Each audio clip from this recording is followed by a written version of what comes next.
جب اماں عائشہ پر تہمت لگی تو آپ صلی اللہ علیہ وآلہ وسلم نے حضرت عائشہ سے بات کرنا چھوڑ دی۔ پھر آپ صلی اللہ علیہ وآلہ وسلم کو اللہ کے طرف سے کوئی پیغام نہیں آیا تو حضرت علی رضی اللہ تعالیٰ عنہ کو مشورے کے لیے بلایا گیا کہ حضرت عائشہ کو طلاق دے یا نہیں۔ پھر حضرت علی نے ایسا جواب دیا کہ بسم اللہ الرحمن الرحیم۔ ازوا بنی مستلق سے جب رسول اللہ صلی اللہ علیہ وآلہ وسلم واپس مدینہ آنے لگے تو ایک مقام پر پڑاؤ کیا۔ اس ازوے میں آپ کے ساتھ ام المومنین عائشہ بنت ابی بکر بھی تھے جو ایک ہودج میں سفر کرتے تھے، اور چند مخصوص آدمی اس ہودج کے اونٹ پر لادنے اور اتارنے پر مقرر تھے۔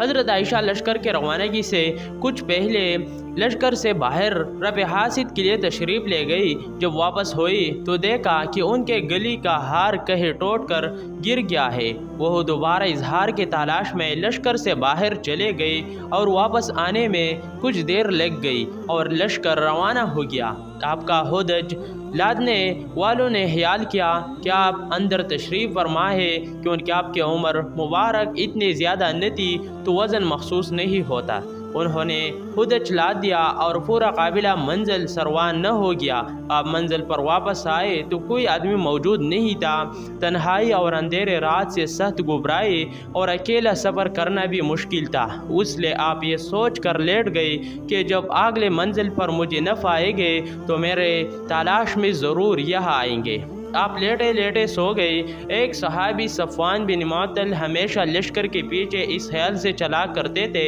کہ لشکر کا گرا ہوا سامان اٹھاتے چلے۔ جب اس مقام پر پہنچے تو حضرت عائشہ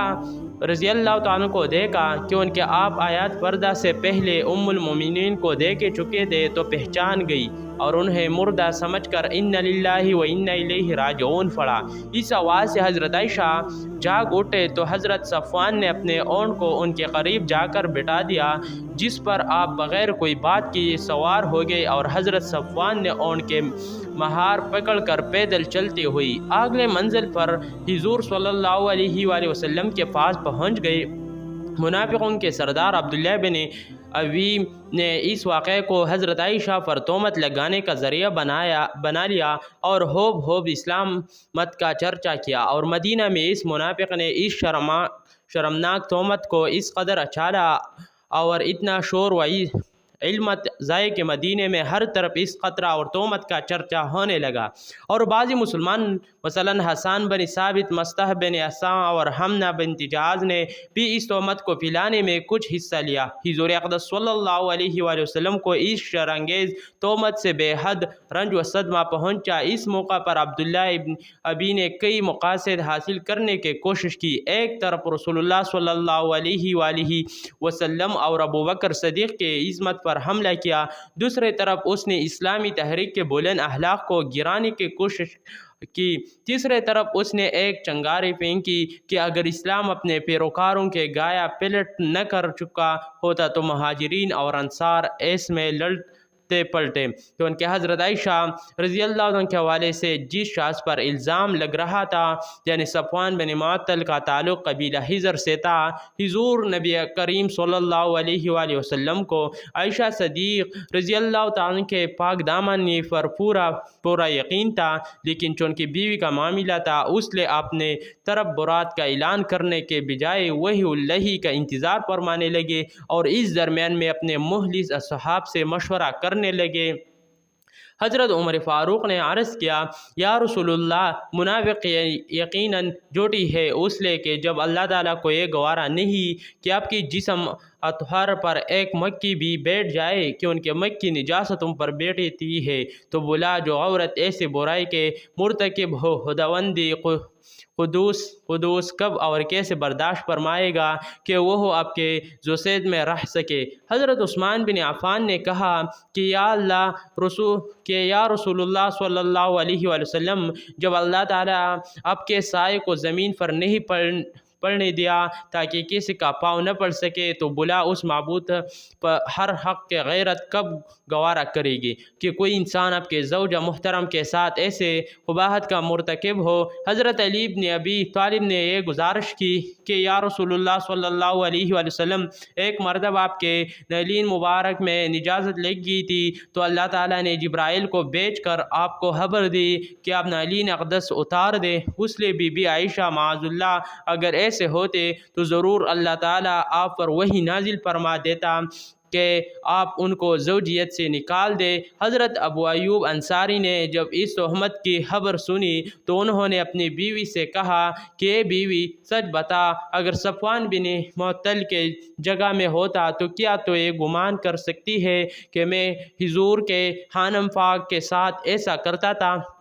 کہ ان کی بیوی نے جواب دیا کہ اگر حضرت عائشہ کے جگہ میں رسول اللہ صلی اللہ علیہ وآلہ وسلم کی بیوی ہوتی تو خدا کی قسم میں کبھی ایسی خیانت نہیں کر سکتی تھی۔ تو پھر حضرت عائشہ تو مجھ سے لاکھوں درجے بہتر ہے، اور حضرت صفوان جو بدر جہاں تم سے بہتر ہے، بھلا کیوں کر ممکن ہے کہ دونوں ایسے خیانت کر سکتے ہیں؟ جب رسول اللہ صلی اللہ علیہ وآلہ وسلم نے حضرت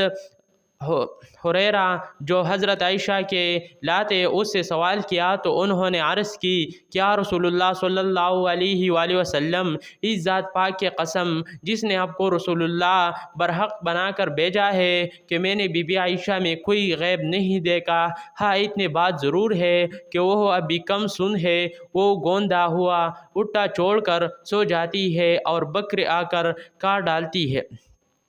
رسول اللہ صلی اللہ علیہ وآلہ وسلم نے اپنی بیوی ام المومنین زینب بنت جہاز سے دریافت فرمایا جو حسن و جمال میں حضرت عائشہ کی مثل تھی، تو انہوں نے قسم کھا کر یہ عرض کیا کہ یا رسول اللہ صلی اللہ علیہ وآلہ وسلم نے اپنے کان اور آپ کی حفاظت کرتی ہو، خدا کی قسم میں تو حضرت بی بی عائشہ کو ہی جانتے ہو۔ ایک دن رسول اکرم صلی اللہ علیہ وآلہ وسلم نے ممبر پر کھڑے ہو کر مسلمانوں سے فرمایا کہ اس شخص کے طرف سے مجھے کون معذور سمجھے گا یا میرے مدد کرے گا جس نے میرے بیوی پر بہتان تراشی کر کے میرے دل آزاری کی ہے؟ خدا کی قسم میں اپنی بیوی کو ہر طرح کی اچھی مانتا ہوں، اور ان لوگوں یعنی منافقوں نے اس بہتان میں ایک ایسے مرد صفوان بن معطل کا ذکر کیا ہے جس کو میں بالکل اچھا ہی جانتا ہوں۔ ام المومنین عائشہ صدیق مدینہ پہنچتی ہی سب بیمار ہو گئی، پردنشی توتی ہی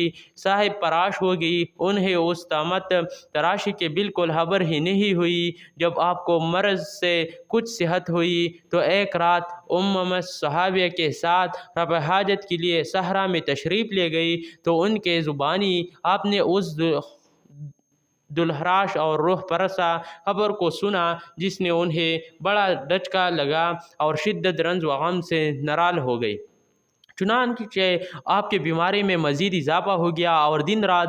بلک بلک کر روتے رہے۔ آخر جب آپ سے صدمہ برداشت نہ ہو سکا تو رسول اللہ صلی اللہ علیہ وآلہ وسلم سے اجازت لے کر اپنے والدین کے گھر چلے گئی اور اس خبر کا تذکرہ اپنے ماں سے کیا۔ ماں نے تسلی و تشکی دے کر برابر روتی رہے۔ ایک دن رسول اللہ صلی اللہ علیہ وآلہ وسلم اچانک تشریف لائے اور فرمایا اے عائشہ، تمہارے بارے میں ایسے خبر اڑائی گئی ہے، اگر تم پاک دامن ہو اور یہ خبر جھوٹی ہے تو عنقریب خداوند اللہ تعالیٰ تمہارے برد بذریعہ وہی اعلان فرما دے گا، ورنہ توبہ استغفار کر لو، کیونکہ جب کوئی خدا سے توبہ کرتا ہے اور بخشش مانگتا ہے تو اللہ تعالیٰ اس کے گناہوں کو معاف فرما دیتا ہے۔ حضور کے گفتگو سن کر حضرت عائشہ کے آنسو بالکل تم گئے اور انہوں نے اپنے والد ابو بکر صدیق سے کہا کہ آپ نبی کریم صلی اللہ علیہ وآلہ وسلم کا بھتیجا، تو انہوں نے کہا ہمارا خدا کی قسم میں نہیں جانتا کہ حضور کو کیا جواب دو۔ پھر انہوں نے ماں سے دینے کے درخواست کی تو ان کے ماں نے بھی یہی کہا۔ پھر خود حضرت بی بی عائشہ نے حضور کو یہ جواب دیا کہ لوگوں نے جو ایک بے بنیاد بات اڑائی ہے اور یہ لوگوں کے دلوں میں بیٹھ چکے ہیں اور کچھ لوگ اس کو سچ سمجھ سکتے ہیں، اس صورت میں اگر میں کہوں کہ میں پاک دامن ہوں تو لوگ اس کے تصدیق نہیں کرے گی، اور اگر میں برائی کا اقرار کر لوں تو سب مان لے گی، حالانکہ اللہ تعالیٰ جانتا ہے کہ میں اس الزام سے بری ہوں اور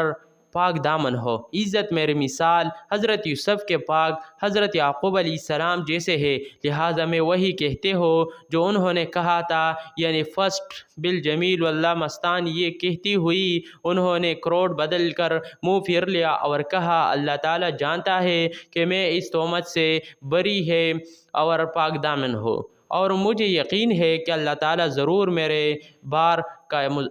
ظاہرہ فرما دے گا۔ رسول اللہ صلی اللہ علیہ وآلہ وسلم حضرت ابوبکر صدیق رضی اللہ تعالیٰ عنہ کے گھر میں موجود تھے اور اب بھی تمام لوگ اپنے جگہ پر بیٹھے تھے کہ اچانک حضور پر وحی نازل ہونے لگے، اور آپ نزول وحی کے وقت یہ بے چینی شروع ہو گئی۔ شدید سردی کے موسم میں آپ کے بدن مبارک سے پسینے کے قطرے ٹپکنے لگے۔ وحی اترنے کے بعد رسول اللہ صلی اللہ علیہ وآلہ وسلم نے مسکراتے ہوئے فرمایا کہ اے عائشہ، تم خدا کا شکر ادا کرتے ہوئے اس کے حمد کرو کہ اس نے تمہارے برات اور پاک دامنی کا اعلان فرما دیا۔ اور پھر آپ نے قرآن کی سورۃ نور میں سے 10 آیاتوں کے تلاوت فرمائے، جو آیات نمبر 11 سے شروع ہو کر بھی اس پر ختم ہوتی ہے۔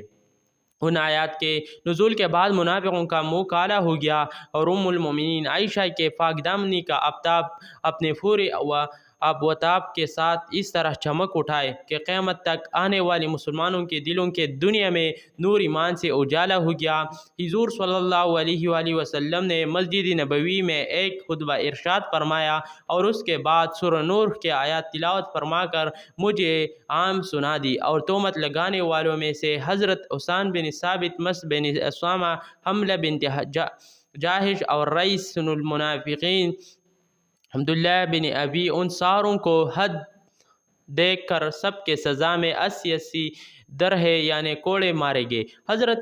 یوسف پر الزام لگا تو ایک بچے نے ان کے پاک دامنی کی شہادت دی۔ حضرت مریم علیہ السلام پر تہمت لگی تو ان کے پاک دامنی کا اعلان ان کے بیٹے سے کروایا گیا۔ جب حضرت عائشہ پر تہمت لگی تو اللہ تعالیٰ نے خود 10 آیات نازل فرما کر آپ کے پاک دامنی ثابت کی۔ آپ ان آیاتوں کے تلاوت رہتی دنیا تک ہوتے رہے گی۔ شارح بخاری علامہ کرم اللہ نے فرمایا کہ حضرت بی بی عائشہ کے برات اور پاک دامنی قطع یقینی ہے جو قرآن سے ثابت ہے، اگر کوئی اس میں شک کرے تو وہ کافر ہے۔ حضرت ابوبکر صدیق رضی اللہ تعالیٰ عنہ کو حضرت مس بن اساسہ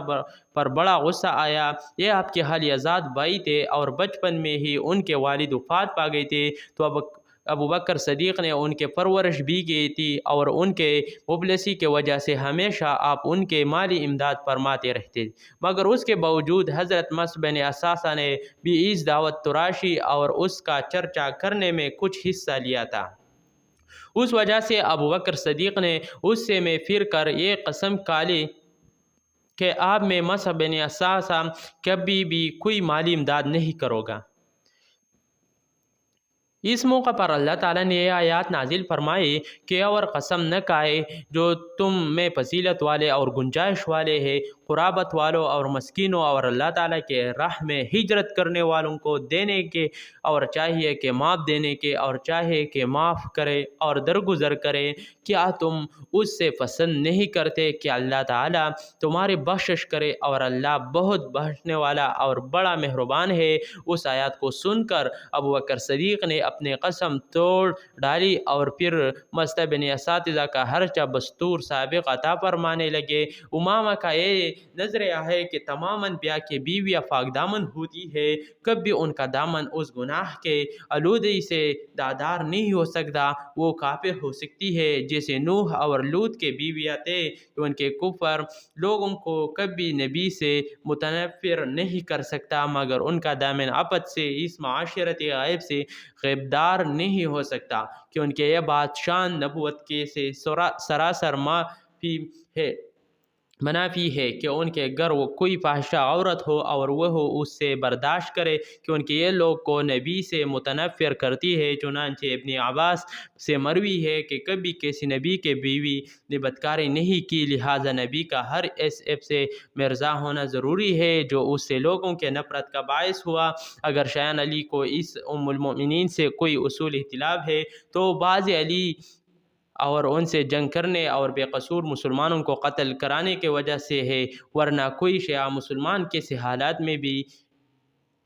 چاہ جائے گا۔ اس پروانی برات کے بعد پیغمبر اسلام صلی اللہ علیہ وآلہ وسلم کے زوجہ محترم کے بارے میں اس قسم کے گھٹیا الزام و اتہام کے سچائی کا تصور بھی نہیں کر سکتا۔ بعضی لوگ بیان کرتے ہیں کہ پیغمبر اسلام صلی اللہ علیہ وآلہ وسلم اس معاملے میں علی سے مشورہ کیا تھا کہ انہیں کیا کرنا چاہیے، تو انہوں نے ام المومنین کو طلاق دینے کا مشورہ دیا تھا۔ معاذ اللہ یہ ہوئی کہ کسی دشمن نہیں اڑائی ہوگی۔ یہ روایت بہت زیادہ ناقابل اعتماد ہے، اولا اس کے لیے پیغمبر اسلام صلی اللہ علیہ وآلہ وسلم جو خود سب سے افضل و اعلیٰ ہے، انہیں کیسے مشورہ کرنے کی کیا ضرورت تھی؟ ثانیہ انہیں کیسے منافق کے افواہ اڑانے اپنے زوجہ کے بارے میں شک کرنے کا جواز کیا تھا؟ کیا ان کو یقین نہیں تھا کہ خدا علی محاکین کوئی پاشا عورت ان کے حوالے عقد میں نہیں دے سکتا؟ رابعہ نے گر بالفرض محال شک تھا تو کیا خدا سے براہ راست رابطہ قائم کر کے اس کا ازالہ نہیں کر سکتے تھے؟ البتہ اس کے برادران اسلام کے مفسر جناب اسماعیل حقی نے اپنے تفسیر روح البیان میں یہ روایت لکھی ہے کہ جب حضرت پیغمبر اسلام صلی اللہ علیہ وآلہ وسلم نے اس سلسلے میں علی السلام سے مشورہ کیا تو آپ نے کہا کہ جب آپ صلی اللہ علیہ وآلہ وسلم کا جوتا نجاست سے پاک ہے تو آپ کے زوجہ کیسے طرح اس نجاست سے آلودہ ہو سکتی ہے؟ اس پر آن حضرت صلی اللہ علیہ وآلہ وسلم ہوش ہو گئی۔ اللہ پاک ہمیں بہتر عمل کرنے کے توفیق عطا فرمائے اور ہمیں نیکوکاروں میں شامل کرے، آمین۔ ناظرین کمنٹ باکس میں اللہ تعالیٰ کے 99 مبارک ناموں میں سے ایک نام ضرور ٹائپ کرے۔ ویڈیو دیکھنے کے لیے بہت بہت شکریہ۔ مرحبا اسلامک ٹی وی چینل ضرور سبسکرائب